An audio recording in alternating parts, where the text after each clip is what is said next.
नाज़रीन, अवामी न्यूज़ में ख़बरनि जो सिलसिलो जारी है। इन वक्त असीं तव्हांखे खिपरो मां ख़बर ॾींदा हलूं त खिपरो लॻ खाणी राजड़ में सूफ़ी शाइर हज़रत मंठार फ़क़ीर जो 86 सालियाने उर्स मुबारक जूं 2 ॾींहंनि वारी तक़रीबूं शुरू थी रहियूं आहिनि। उर्स मुबारक जे मौक़े ते हज़रत मंठार फ़क़ीर जे गादी नशीन फ़क़ीर मोहम्मद बख्श ज़ामिन जो अवामी न्यूज़ सां ॻाल्हाईंदे चवणु हो त उर्स मुबारक जूं तयारियूं मुकमल थी वयूं। हज़रत मंठार फ़क़ीर साईं अली रहमत जन जो 86 उर्स शरीफ़ अॼु मल्हाइजे पियो ऐं अल्हम्दुलिल्लाह उनजो जेको इफ़्तिताह चादर चाढ़े क़िबला मखदूम जमीलुज़्ज़मान साईं जन अचनि पिया हींअर पहुचंदा उनजो इफ़्तिताह कंदा उर्स मुबारक जो। परे परे खां अचणु पांधेड़ा शुरू थी विया आहिनि जेके काफ़ी तइदाद में ईंदा ऐं अॼु राति बि मेलो जारी रहंदो, सुभाणे राति बि जारी रहंदो इंशाअल्लाह। सॼी सिंध जा नामवर फ़नकार ईंदा आहिनि, अची जेको ड्यूटी ॾींदा आहिनि। मेले में जेके ख़ासि शयूं आहिनि उहे आहे ज़िकिर, समा ऐं राग, सुफ़ियाना राग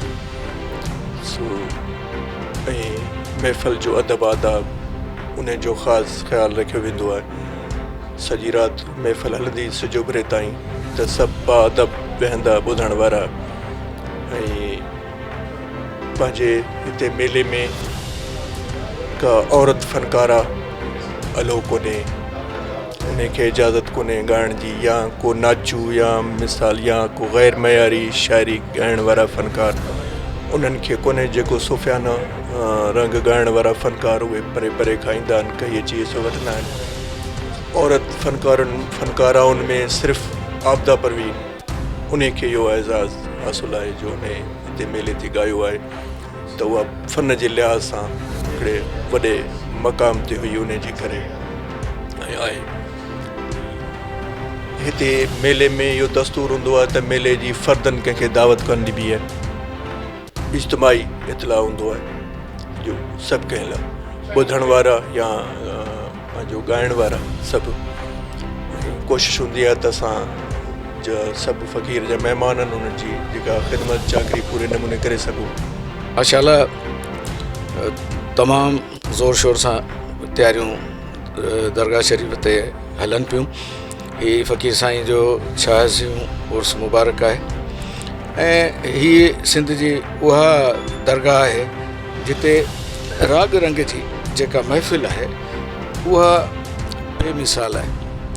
ऐं उस्ताद मंज़ूर अली ख़ान चवंदो हो त हीअ जहिड़ो अकबरी दरबार आहे जिते केरु हथु टंग बि कोन थो चोरे। इंतिहाई अदब एतिराम सां हिते राग ॿुधिबो आहे ऐं राग जो जेको ॿुधण जो अंदाज़ हूंदो आहे उन अंदाज़ में हिते राग ॻायो बि वेंदो आहे त राग ॿुधो बि वेंदो आहे। ऐं इहा ॿुधण जी बि हिकिड़ी सलाहियत ऐं उनजो तरीक़ेकार आहे। आउं सम्झां थो त सिंध जे सभई दरगाहूं क़ाबिल एतिराम आहिनि, पर राग जे हवाले सां हाणे सिंध में अहिड़ी का बि दरगाह कोन्हे जिते मुसलसिल राग थिए ऐं तक़रीबन 70 जे लॻभॻि 80 जे लॻभॻि फ़नकार हिकिड़ी राति में ॻाए वञनि ऐं ॿ कलाम ॻाए वञनि। किन खे चइनि कलाम जो मौक़ो मिलंदो आहे जेके वॾा फ़नकार आहिनि उन्हनि खे। त इहो हिकिड़ो इहो त अलाह जो पंहिंजो करम आहे, फ़क़ीरनि जूं दुआऊं आहिनि। इहो अहिड़े नमूने सां ई इख़्तिताम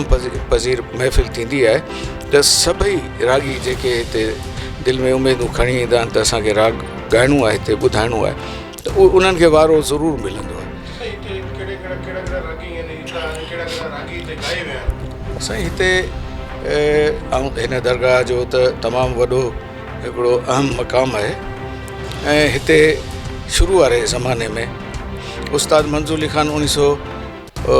तक़रीबन 46 खां वठी हिते अचणु शुरू थियो जीअं दरगाह ते, तीअं आख़िरी दम ताईं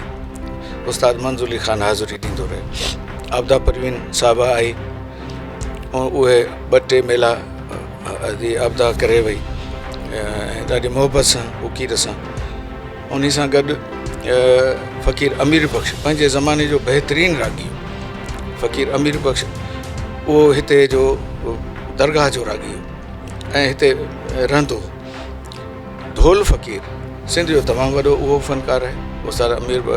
अमीर बख़्श वांगुरु त उहो ढोल फ़क़ीर हिते ज़िंदगी जा 15 साल हिते गुज़ारिया हिते मुसलसिल रहियो दरगाह जी ख़िदमत कई पोइ हितां जॾहिं लॾे वियो त पोइ वञी टंडे हलायार वेठो त उन जी ज़िंदगी जो घणो अरसो ऐं जेका राग सिखियो सो चवंदो हो त जेको गादी नशीन हो असांजो वली बख़्श साईं फ़क़ीर वली बख़्श साईं त उन्हनि खां राग सिखियो उहो पंहिंजे इंटरव्यू में बि हुन चयो आहे त हुनजो राग जो जेको मख़सूस अंदाज़ हो त फ़क़ीर साईं कॾहिं कॾहिं जेको झुंगारींदा हुआ त उन साॻिए अंदाज़ में हुन बि ॻाइणु शुरू कयो त ढोल फ़क़ीर जी राग जी शुरूआत बि हिन दरगाह तां थी त इन सां गॾु त पोइ बाक़ी त ॿिया सिंध जा जेके फ़नकार आहिनि उहे त सभु हिते ॻाए विया आहिनि जेके नाले वारा थी गुज़रिया आहिनि उहे सभु हिते जुमन उस्ताद जुमन मोहम्मद जुमन ॻाए वियो मोहम्मद यूसुफ ॻाए वियो ऐं वहीद अली ॻाए वियो हिते आउं सम्झां थो त शफ़ी फ़क़ीर त हमेशह अचे थो शफ़ी फ़क़ीर त कॾहिं कॾहिं जॾहिं ख़मीस जी जुमे जी राति राग थींदो आहे उन ते बि ईंदो आहे शफ़ी फ़क़ीर जा इहे गुरबन उहो हमेशह दरगाह ते हाज़िरी ॾींदो आहे त ईअं सिंध जा सभु जेके मशहूरु रागी आहिनि उहे हिते थी विया आहिनि हा शमन मीराली बि हिते ॻाए वियो उनजो भाउ हिते ॻाए वियो इहे शमन मीराली जो उहो ज़मानो हो जॾहिं यकतारे ऐं चपड़ी ते ॻाईंदो यकतारे ते ॻाईंदो उन ज़माने में हिते आयो त हीअ दरगाह राग जे हवाले सां तमामु अहम आहे हिन दरगाह जूं रागदारी जे हवाले सां फ़क़ीर साईं जे कलाम में रागदारी बि आहे इहा तमामु वॾी ॻाल्हि आहे त जीअं काफ़ी आहे त काफ़ी जी रागनी त आहे पर तार कहिड़ी तार आहे तार तीन तार कहिड़ी या जेका बि रागणी जो अंदाज़ आहे उहो सभु ॾिनल आहे फ़क़ीर साईं मूसीक़ी जा वॾा माहिर हुआ रागदारी त पंहिंजी जाइ ते पर मूसीक़ी ते बि संदन उबूर हो फ़क़ीरी हुई वटन विलायत हुई दरवेशी हुई त फ़क़ीर मंठार साईं जो पंहिंजो मक़ाम आहे ऐं उन्हनि खे फैज़ मखदूम मोहम्मद अमीन पखंदणी खां मिलियो ऐं उन्हनि ख़्वाब में खेनि जेको ॿुधायो ऐं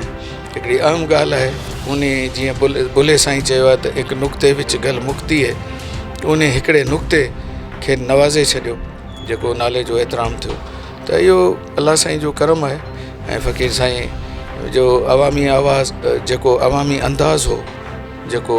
संदन काफ़ी जो रंग आहे उहो अवामी आहे ऐं उहे हिते जी लोकल हिन असांजे नारे पट जी ॿोली आहे त फ़क़ीर साईं जो पंहिंजो हिकिड़ो बुज़ुर्गी जो ऐं शाइरीअ जो ऐं सूफ़ी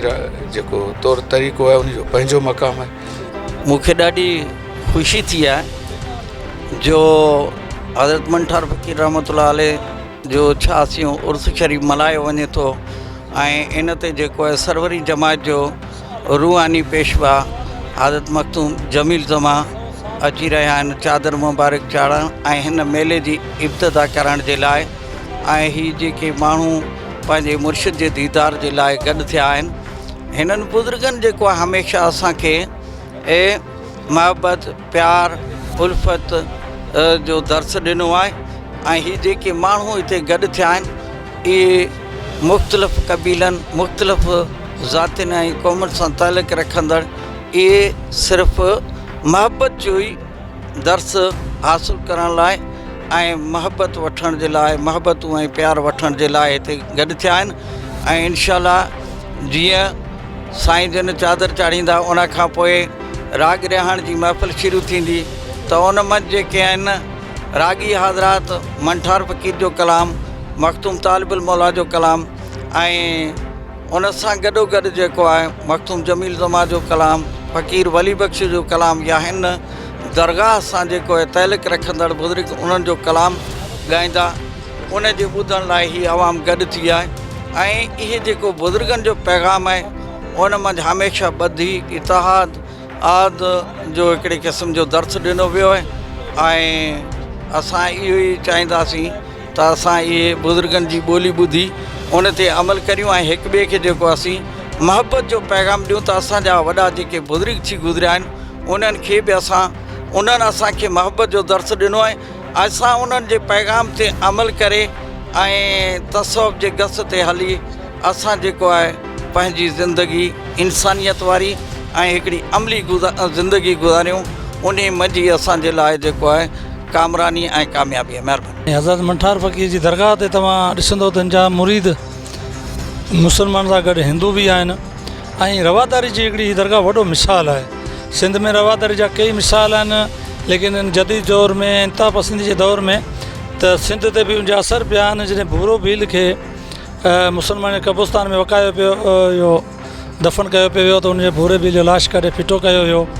ऐं उनखां अलावा ॿिया बि मिसाल आहिनि त मुसलमान पंहिंजे मुसलमाननि खे पंहिंजे कब्रिस्तान में लाश दफ़न करणु कोन था ॾियनि। काफ़ी जॻह ते अहिड़ा वाक़िया रिपोर्ट थिया आहिनि। लेकिन हज़रत मंठार फ़क़ीर जो हिकिड़ो शागिर्द हो परियल भील परियल पेनार वॾो शाइर हो, उनजी जेका क़बर आहे उहा हज़रत मंठार फ़क़ीर सां गॾु मथे मदफ़ून आहे। उहो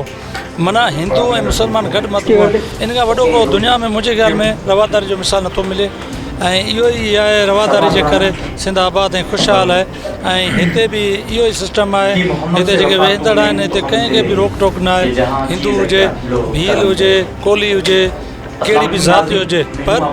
अदबी माण्हू हुजे, बास ज़ौक़ माण्हू हुजे ऐं उनखे जेको इजाज़त आहे त हीअ दरगाह बि मुंहिंजो वॾो मिसाल आहे। मंठार फ़क़ीर काफ़ी जो वॾो शाइर आहे असांजे सिंध लेवल जो। मखदूम साहब जी सोहबत में जेको हिकु मंठार फ़क़ीर पंहिंजी शाइरी सिखी। मंठार फ़क़ीर जेको आहे हिन जो जेको अब्दी इश्क़ हो उहो हिकिड़े जेको हिन दुनिया जो आहे उन खां हटी करे हिनखे अलाह सां इश्क़ कयो। इन इश्क़ जे आधार ते हीअ मेला मतल आहिनि। तव्हां ॾिसो हींअर जेको दौरु हले पियो नफ़्सा नफ़्सी जो दौरु आहे। इन मौक़े ते अहिड़ा मेला लॻण, अहिड़नि माण्हुनि खे टिकट पेश करणु हिकु आउं चवंदो इन्हनि खे वॾो हिकिड़ो प्राउड आहे असांजे लाइ। इहे ई ख़ानगाहूं आहिनि, इहे ई असांजा जेके तकिया चऊं या असांजी दरगाहूं चऊं जिते असांखे सुकून मिले थो, फैज़ मिले थो। मंठार फ़क़ीर जे गादी नशीन जेको फ़क़ीर मोहम्मद ज़ामिन साहिबु आहिनि उहा इन लाट खे खणियो पिया अचनि। इंशा अल्लाह ताला जैसी ताईं दुनिया आहे इहा मेला लॻंदा रहंदा। मज़ीद खबरों और तफ़सीलात के लिए विजिट करें हमारी वेबसाइट www.idanews.in